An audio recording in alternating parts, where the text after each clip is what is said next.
My name's Beth Kregor. I'm the director of the Institute for Justice Clinic on Entrepreneurship, which is located at the University of Chicago Law School.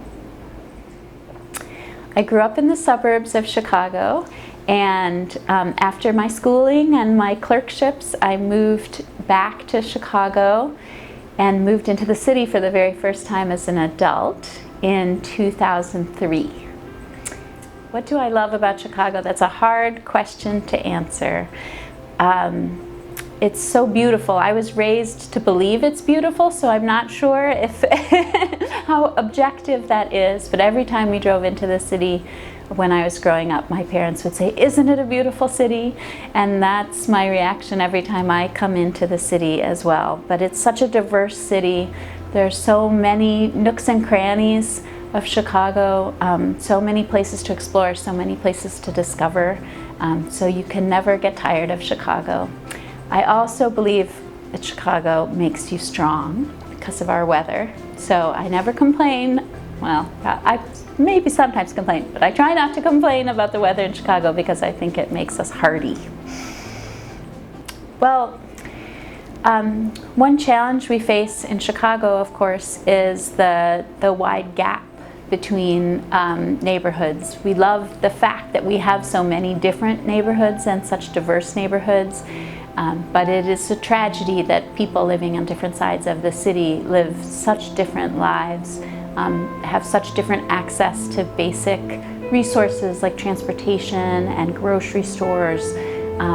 They have different access to that feeling of safety and security, and they have different access to that feeling of safety and security when they're home.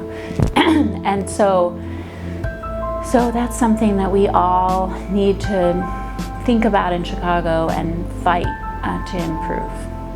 So I am the director of the IJ Clinic on Entrepreneurship, which is at the University of Chicago Law School.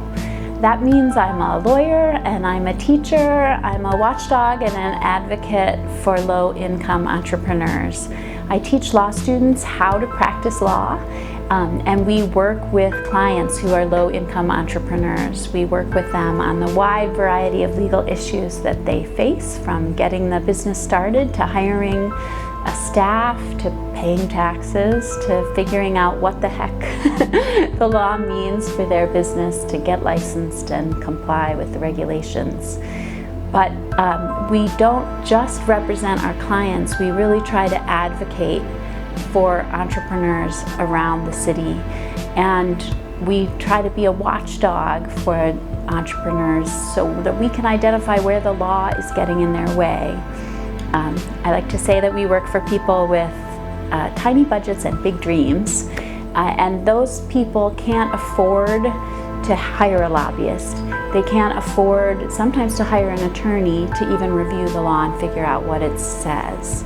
So we try to speak up for those people. We also try to be a resource and a booster for entrepreneurs by holding events like the Southside Pitch, which is in October every year. We want to shine a light on the positive, exciting, innovative entrepreneurship.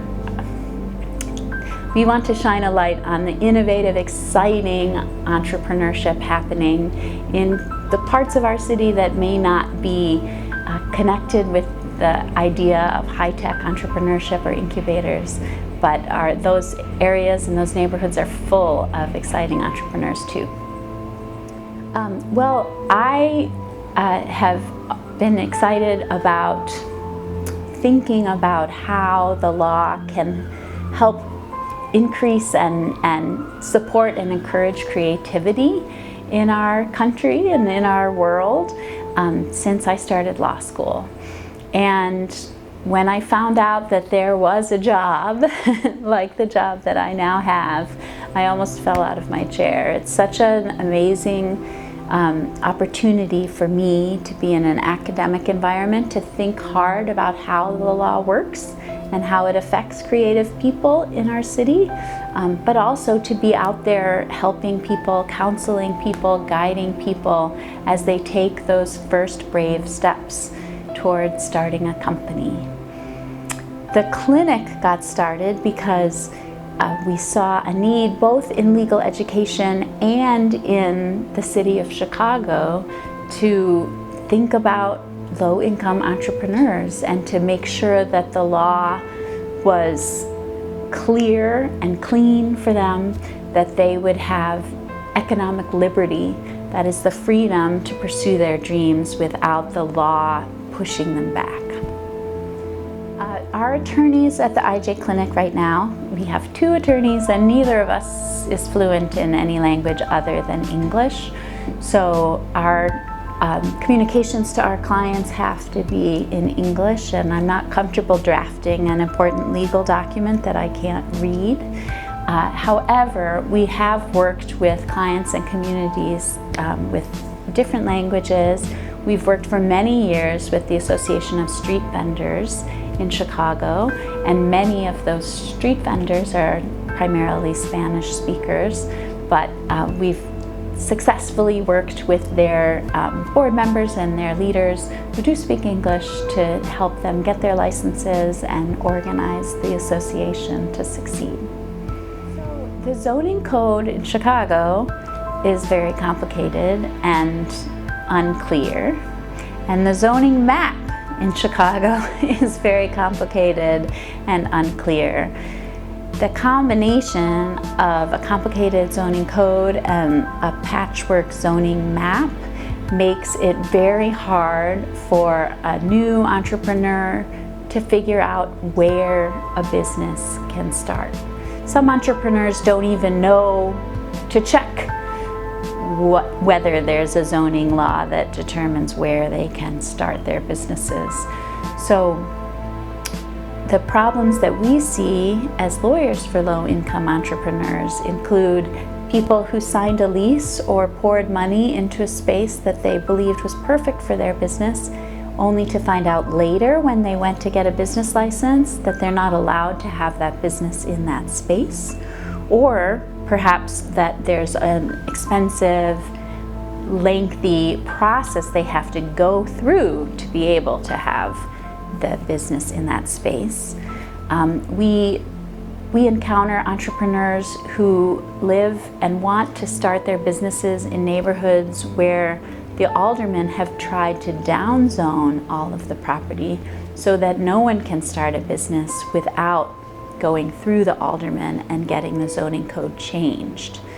That's a real problem for an entrepreneur who doesn't have the resources, doesn't have the experience, or just doesn't have the appetite to go through that process of getting approval from the aldermen and the neighbors and getting the law changed just to start a business.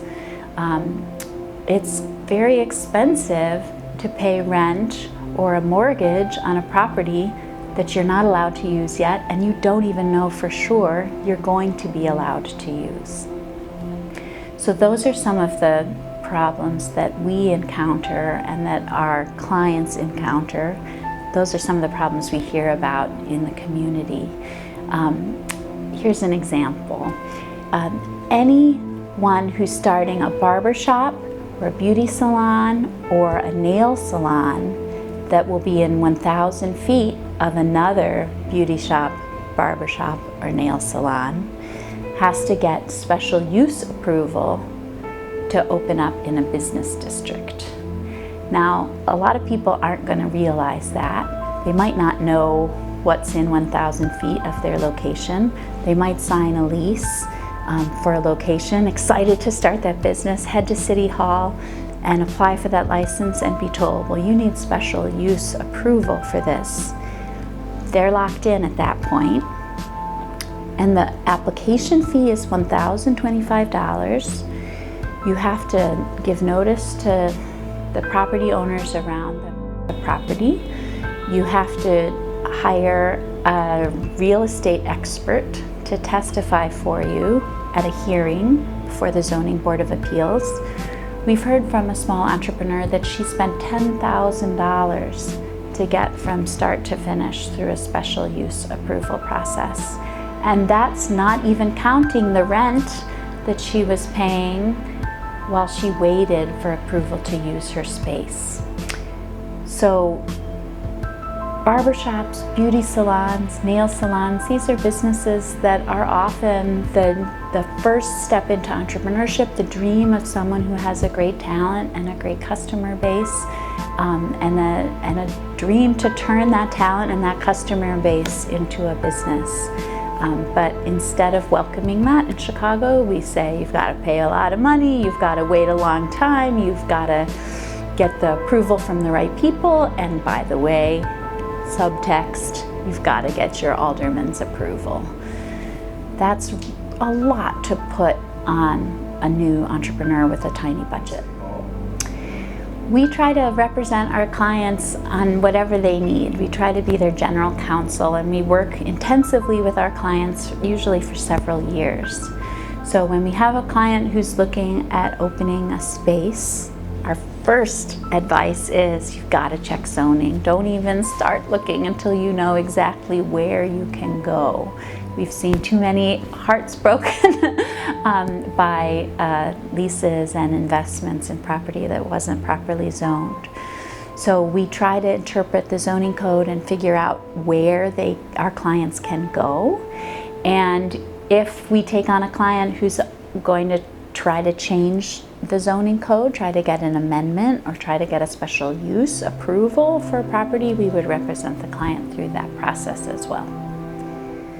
If I had the power to snap my fingers and change the zoning code, I would simplify it greatly. I think the fact that we have so many narrow use categories in our zoning code just creates confusion.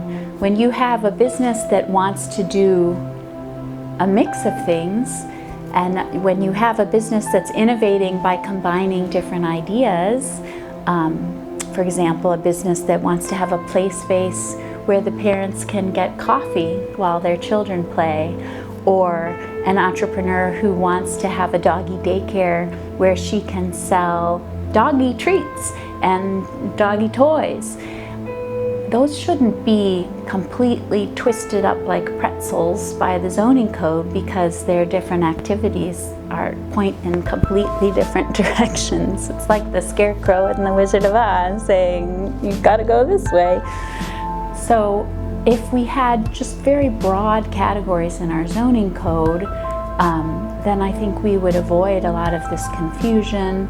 And it's just unnecessary for the city to micromanage where things go to the point that a doggy daycare can't sell dog toys or in the same place, or that a doggy daycare can't keep the dogs overnight because that's a different zoning category. So I would simplify the zoning code, and I would try to simplify the map so that we had large areas that were of a piece, that a commercial strip would be a commercial strip rather than living in a city where each address might have a different zoning designation, and an entrepreneur can't count on knowing what's allowed in the neighborhood to know what's allowed at any one address. At the IJ Clinic, we're just really starting to learn more about zoning and do a deep dive into it. And so we're very curious to compare Chicago to other places and to figure out what some of the innovations are, what some of the new moves are that cities are making to simplify their zoning codes and to be more small business friendly, to be more Main Street friendly. So I'm not the expert in the comparison yet. Someday I hope to be. But I've heard interesting things about places like Detroit and San Diego and Pittsburgh, and places that are just trying new things to make sure that small business can thrive again, to make sure that cities are walkable again. And small businesses have so much to do with that walkability score. But cities are starting to look at this.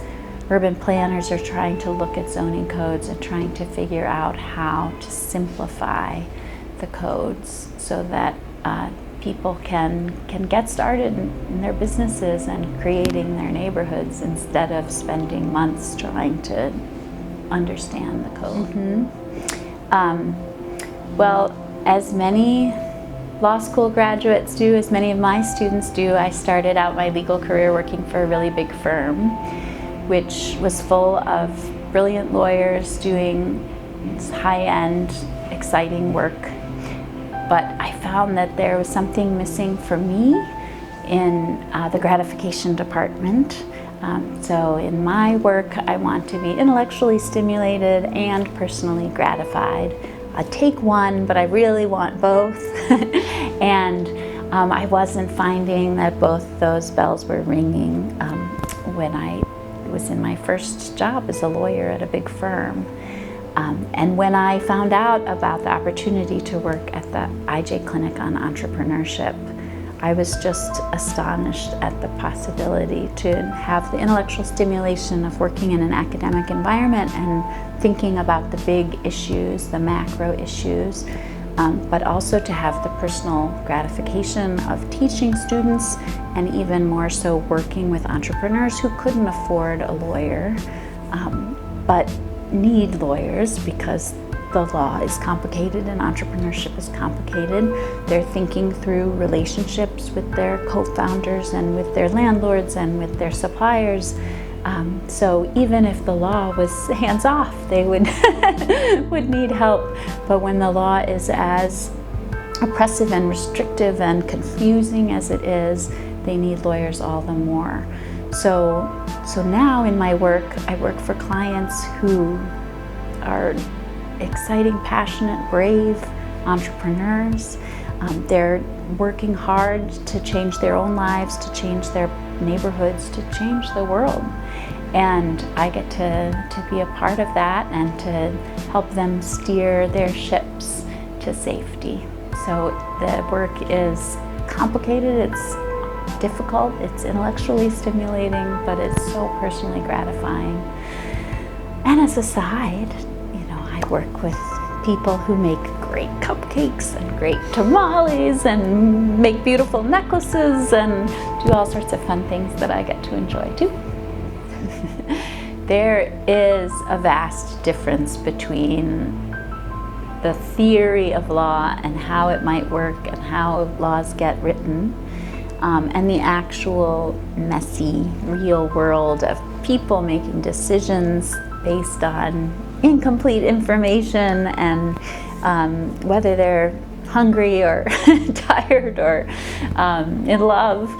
So the clinics at the law schools, like the IJ Clinic on Entrepreneurship, are so important because it gives law students a chance to bridge what they're learning from the books and from their lectures with the real world, and understand how to translate the law for real clients and how to convince real people about what decisions they should make. So in the classroom, sometimes the best thing you can do as a law student is see both sides. On the one hand, here's an argument. On the other hand, here's an argument.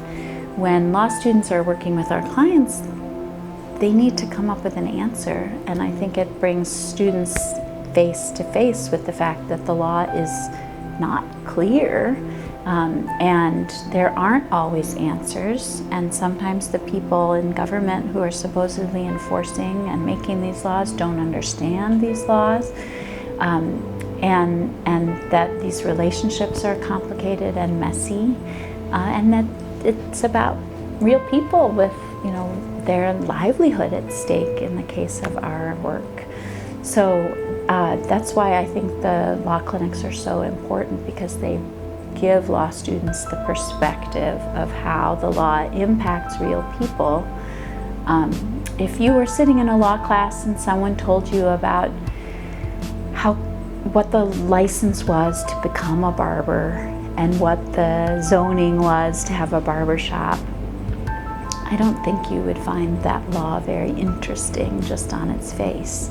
But when you start counseling someone who dreams of being a barber, maybe this is someone who learned how to be a barber while in prison and is now facing uncertainty of a license that could be denied because that person has a criminal record, an approval process to become a barber, to start a barber shop, maybe to teach other barbers, separate approval processes for each one, zoning approval, building permits, building inspections, business licenses.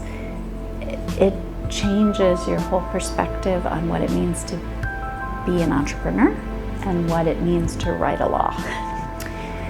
I don't envy policymakers who are trying to write a zoning code, let me tell you that. There's a lot of crazy input that they're getting when they're trying to write a zoning code, and squeaky wheels get the grease. And so part of my mission is to be a squeaky wheel for wheels that don't squeak very often. When someone wants to start a business and the startup is very complicated, it's really hard to get a license, it's really hard to find a space that's properly zoned, it's really hard to get the shop open, that's only the start. And as soon as you get through that maze, you've got to make a business succeed. And it is the rare person indeed who can take time away from trying to make that business work to look back and say, gee, we should really improve the process for the next person who's going to come along, who, by the way, is going to be competing with me after I spent all this time and money trying to get through that maze. So, plus, small business owners, as much as the city might try to reassure them, small business owners are scared to complain.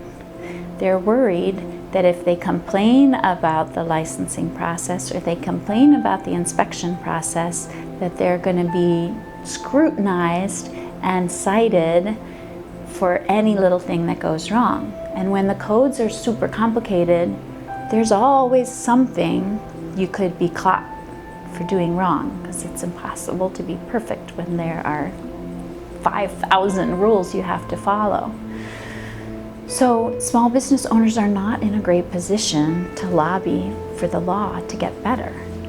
And that's why I think it's so important that we have advocates and people who are willing to push their way into that room and sit at that table and say, wait a second, are you thinking about the next guy? Are you thinking about someone who wants to do it a little differently than everybody's been doing it for the last few decades? Are you thinking about someone who doesn't have $10,000 to pay a licensing fee?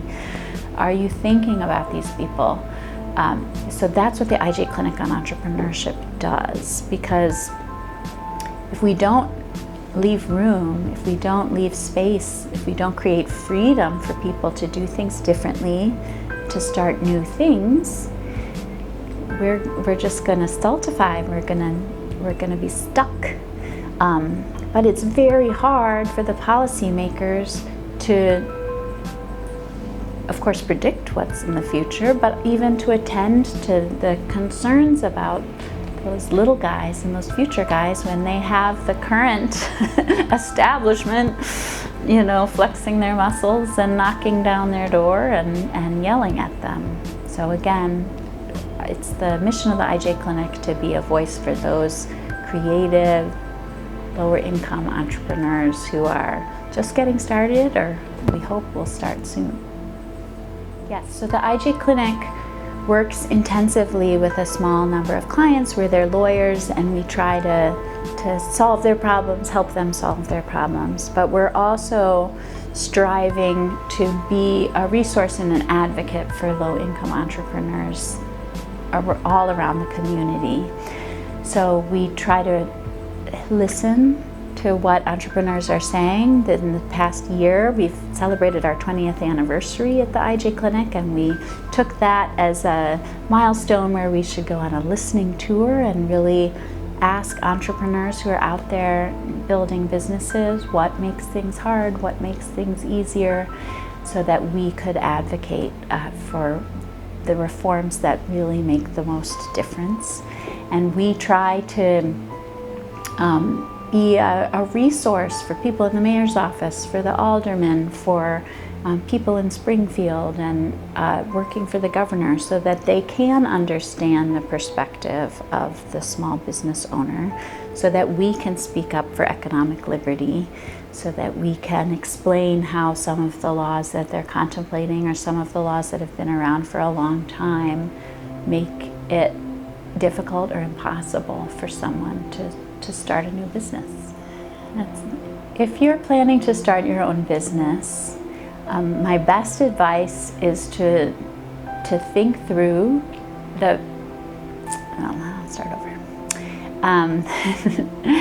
If you're planning to start a business, my advice as a lawyer is to think through your dream, envision your dream, try to think through how the pieces will come together, and research what the restrictions are on that dream. Too often, unfortunately, the law does push and pull and squeeze a business dream to fit a certain mold, and you've got to know what those restrictions are.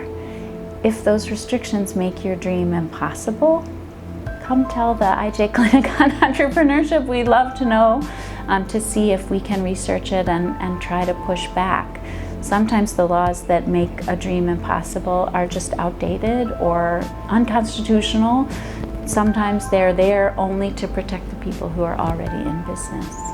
But if you're planning to start a brick and mortar business, a business with a location that's vital to the success of the business, you've got to think through, what does that space need to be, and marry that vision with the zoning map and the zoning code, so that you're finding a space that works for you, for your business plan and for your budget, but also works within the rules that apply to your industry and your location.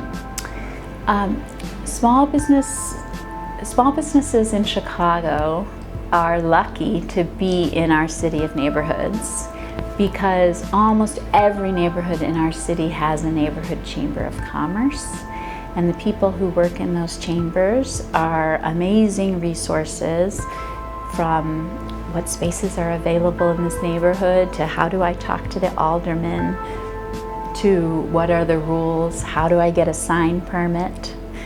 Getting sign permits is almost as complicated as the entire zoning code.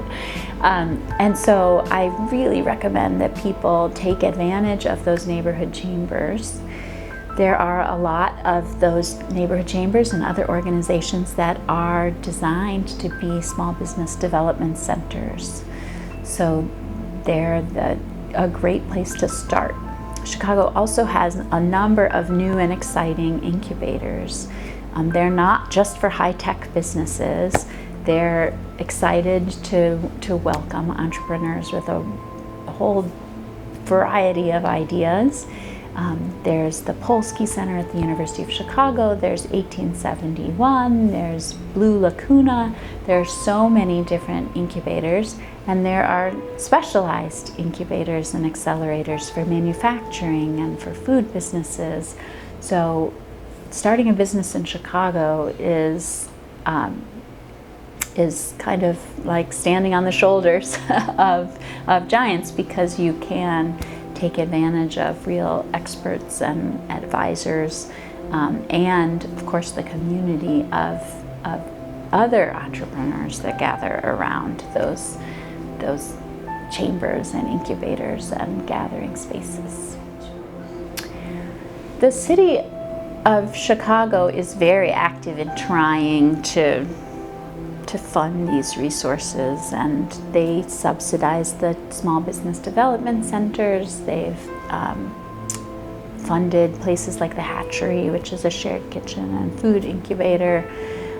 So the city has poured resources into this kind of ecosystem of advisors. And the city has tried to develop internal resources too. The city has workshops to try to explain things. The city has a small business center where you can theoretically get your questions answered. But we think the best investment for the city is to simplify things and take the barriers down, instead of, creating lots of advisors who might be able to help you climb over the barrier part way. So in addition to supporting that ecosystem with advisors and support networks and workshops and classes, we've just got to take away the unnecessary red tape and the unnecessary regulation that is such a drag on an entrepreneur who, again, remember, has to be thinking about, how do I make money? How do I get customers? How do I develop a business that's going to attract attention and be able to grow? How do I make payroll?